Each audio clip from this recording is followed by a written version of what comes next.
8h17, Nico Saliagas. Adrien Quatennens, député France Insoumise du Nord, est votre invité, Audrey Crespo-Marin. Bonjour Adrien Quatennens. Bonjour. Hier, depuis le Royaume-Uni, Jean-Luc Mélenchon s'en est pris à Emmanuel Macron et à son arrogance. Je le cite, « Aucun président, ni même un roi, n'avait parlé aux Français comme ça. C'est un homme de droite et son élection est un hold-up. » C'est plus facile de dire ça depuis l'Angleterre que face à Emmanuel Macron à une terrasse du Vieux-Port. Non, mais attendez, quand on se retrouve face au président de la République à minuit et demi sur une terrasse du Vieux-Port, on commence pas à se bagarrer avec. Il faisait moins le malin face à lui. Je sais que la mode est au clash d'aéroport, mais en l'occurrence, c'était pas l'idée. Non, par contre, ce qu'il dit est juste, c'est-à-dire qu'Emmanuel Macron lui-même se présente comme le fruit d'une effraction. Et les Français voient bien depuis maintenant 1 an et demi qu'il est dans la continuité de ce que faisaient ses prédécesseurs et que donc cette politique ne fonctionne pas. Voilà ce qui est en cause. Mais en voyant cette scène du Vieux-Port l'autre jour, de nombreux Français ont trouvé que Jean-Luc Mélenchon faisait moins le malin et qu'il n'était peut-être pas si insoumis que ça. Il y a d'autres nombreux Français qui, moi, m'ont dit au contraire que ça donnait à voir quelque chose de tout à fait républicain et apaisé qui leur convenait parfaitement. Donc vous voyez, de toute façon, quoi que fasse Jean-Luc Mélenchon, s'il est trop calme, il se dégonfle. S'il est trop énervé, c'est un affreux populiste. Il va falloir que vous puissiez à un moment donné trouver le point d'équilibre entre tout ça, j'ai envie de dire. C'est peut-être lui qui doit le trouver. Adrien Quatennens, la loi Pacte de Bruno Le Maire est en débat à l'Assemblée nationale où vous siégez. Cette loi, vous la connaissez bien. Vous avez siégé dans sa commission spéciale au début du mois.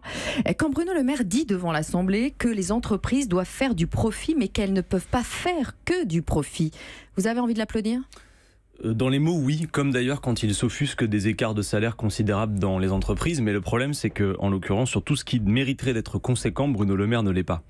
Cette loi Pacte aurait pu, puisqu'elle envisage de mettre l'entreprise dans les enjeux du XXIe siècle, aurait pu par exemple répondre au grand défi climatique, qui est un défi aussi enthousiasmant en matière d'activité que tragique. Mais là, ce n'est pas le cas. Il dit justement que les entreprises doivent tenir compte des enjeux sociaux et environnementaux, donc ça devrait vous plaire. Oui, mais sur toutes ces questions-là, il propose aux entreprises d'être à la hauteur, mais il ne contraint absolument pas. Par contre, sur tout le reste, en termes de recul de droits des salariés, c'est par exemple le cas des seuils sociaux, on continue. Pour résumer d'un mot, la politique du gouvernement en matière économique, c'est quoi ? C'est de baisser les règles, qui seraient prétendument le seul verrou au fonctionnement de l'activité, et de diminuer les charges, en réalité qui sont des cotisations, pas des charges. Ça ne peut pas fonctionner. On n'a jamais vu que cette politique remplisse les carnets de commandes. Nous sommes pour la relance de l'activité, pas n'importe quelle activité, une activité socialement utile, écologiquement soutenable, pas simplement pour la loi de la jungle que ce pacte finalement poursuit.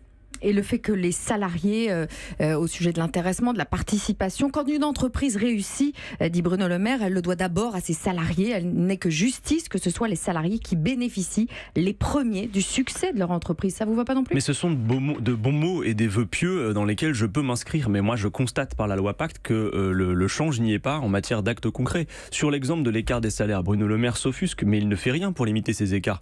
Peut-on croire que c'est la transparence qui va faire qu'on arrête ces mauvaises pratiques ? Non, il faut limiter l'écart des salaires. Par exemple, nous on propose de le faire de 1 à 20. Ce n'est pas confiscatoire, c'est simplement en matière d'écart. On ne peut pas continuer avec des écarts de 1 à 300 parfois. Adrien Quatennens, à New York aujourd'hui, Emmanuel Macron se verra remettre par l'ONU le titre de champion du climat pour son engagement contre le réchauffement. 1 an après son fameux Make Our Planet Great Again. Vous êtes satisfait qu'Emmanuel Macron tienne tête à Donald Trump ou là encore, vous allez trouver le moyen de le critiquer ? Emmanuel Macron, champion du climat, mais c'est Nicolas Hulot qui va lui remettre la médaille alors ? Il aurait dû rester alors. Non, mais parce que Nicolas Hulot a validé un diagnostic que nous posons depuis longtemps, et je veux qu'on m'entende à ce micro. C'est que tant que la toile de fond restera le libéralisme économique et la compétition généralisée, on ne sera pas à la hauteur en matière climatique. Il faut le dire. On ne peut pas être dans le fait de verdir un programme.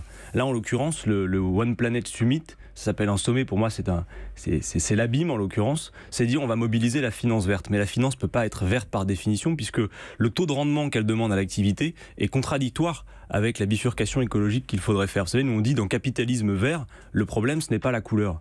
Il s'agirait en l'occurrence d'assumer une grande bifurcation de notre modèle économique. Solder la dette écologique, c'est un défi aussi enthousiasmant que tragique. Il faut faire appel à toutes les compétences techniques de notre pays pour faire cette bifurcation. Si on ne fait pas ça, si on ne change pas en profondeur de paradigme, nous n'y arriverons pas. On parlait du Vieux-Port. Jean-Luc Mélenchon essaie de redevenir plus mordant avec Emmanuel Macron en s'exprimant notamment sur l'Aquarius qui a finalement accosté à Malte.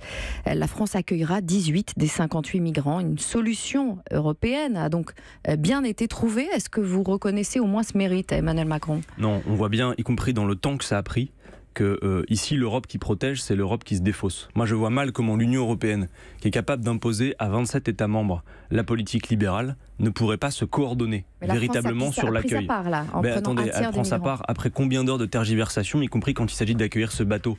Enfin, il faut le rappeler à votre micro, l'Aquarius, ça n'est pas un bateau de croisière, d'accord ? Et quand il y a 58 personnes à son bord qui sont des naufragés, c'est-à-dire des gens qui ont risqué de se noyer, la Méditerranée est devenue un véritable cimetière. Depuis le début de l'année, c'est 1600 personnes qui y sont mortes. Et depuis 2014, 17 000.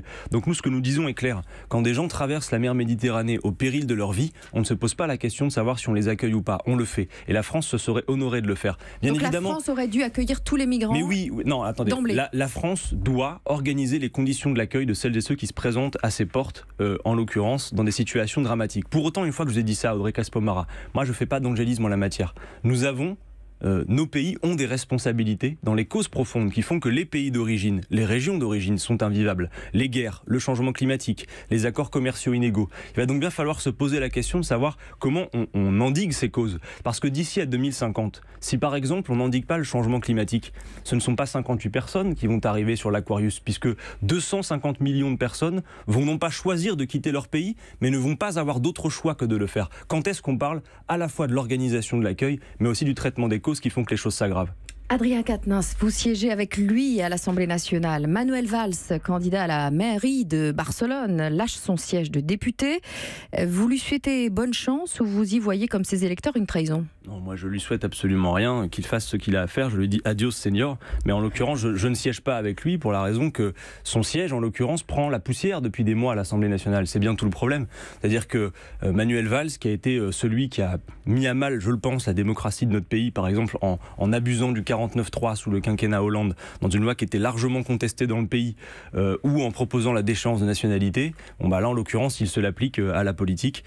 Bon vent, j'ai envie de dire. Là où je vais saluer sa décision, c'est qu'il a annoncé par ailleurs qu'il démissionnerait de tous ses mandats en France, ce qui veut dire qu'il y aura une élection législative partielle. Nous aurons notre candidate Farida Amrani, et puis peut-être que là, en l'occurrence, il y aura une 18e députée insoumise à l'Assemblée nationale. Adrien Quatennens, entre nous, vous êtes l'un des rares à passer quelques jours de vacances avec Jean-Luc Mélenchon. Vous faites quoi tous les deux en vacances? Vous bronzez ensemble à la plage, vous jouez aux cartes ou bien vous refaites le monde en buvant des Cuba Libre? Non, moi je bronze pas pour la raison que si je m'expose trop longtemps au soleil, je suis rouge écarlate. Donc, mais effectivement, il m'arrive de passer un peu de temps, parfois dans une ambiance plus détendue que celle de l'Assemblée nationale avec Jean-Luc Mélenchon. Je sais pas, vous avez lu ça, mais en effet, vous avez de bonnes informations. Merci Adrien Quatennens. Merci à vous. Gracias, compañeros. Audrey Crespo-Mara pour l'interview politique de la matinale. On l'a fait en espagnol demain. Voilà, Adrien Quatennens. Et votre interview, c'est tous les jours à 8h15.